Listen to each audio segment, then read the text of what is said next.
Novo governo, novos desafios. O novo presidente eleito vai enfrentar uma situação muito difícil, totalmente diferente daquilo que nós vimos no cenário em 2003. Em 2003 ele recebeu todo um governo equilibrado, ajustado, com uma política monetária consistente, uma política fiscal equilibrada. Só que agora ele vai assumir uma condição totalmente adversa, onde nós temos uma política monetária contracionista, uma política fiscal em tese expansionista, mas que deveria estar na condição contracionista. Então tudo isso faz com que as dificuldades iniciais do atual governo ou do governo eleito sejam extremamente grandes. Começando pelo orçamento de 2023, e a grande preocupação está justamente em todas as benécias oferecidas durante a campanha.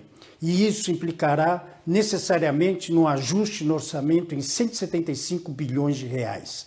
É muito dinheiro, tendo em vista principalmente que as contas já estão no seu teto, já estão limitadas, ou seja, não há nenhuma margem de negociação. Por outro lado, já antecipando ao problema, o governo de transição já se antecipou, já está conversando com o Congresso, justamente para poder ajustar esse orçamento de 2023 para que o governo seja ou tenha uma condição de governabilidade. Por outro lado, quando a gente observa o setor externo, nós sentimos, né, pelo menos logo após as eleições, que acho que o mundo estava com saudades do Brasil. A manifestação de vários governantes cumprimentando o presidente eleito, tudo isso mostra uma condição totalmente diferente daquilo que nós vimos nos últimos 4 anos. Uma situação de isolamento total e agora uma reaproximação da comunidade internacional. Isso pode facilitar muito a atividade econômica do Brasil, principalmente no que diz respeito ao comércio internacional. Aliás, não só com relação ao comércio, mas principalmente, provavelmente abrindo as fronteiras brasileiras para a vinda novamente do investimento direto no país. Todo esse movimento, favorecendo as exportações, capital estrangeiro adentrando a nossa economia, isso tende a levar a taxa de câmbio a um patamar mais baixo. E isso acaba, pelo menos neste momento, favorecendo a nossa economia, principalmente no que diz respeito à importação de bens intermediários que alimentam a nossa indústria.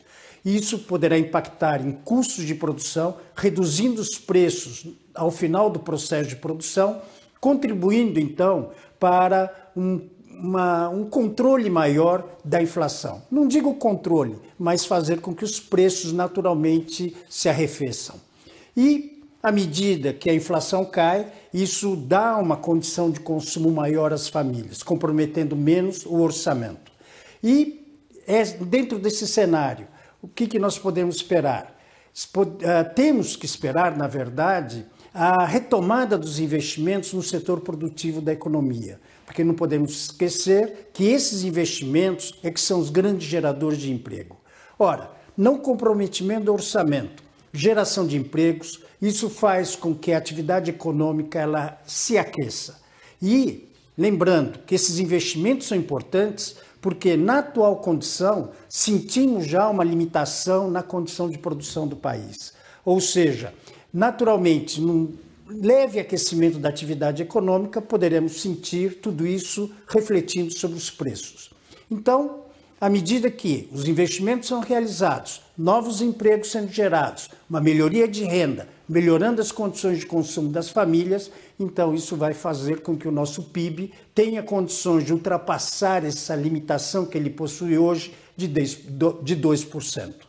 Com todo esse cenário benéfico à sociedade, à nossa economia, então certamente passaremos a ter uma condição de uma taxa de juros Selic mais razoável, mais interessante para a economia brasileira.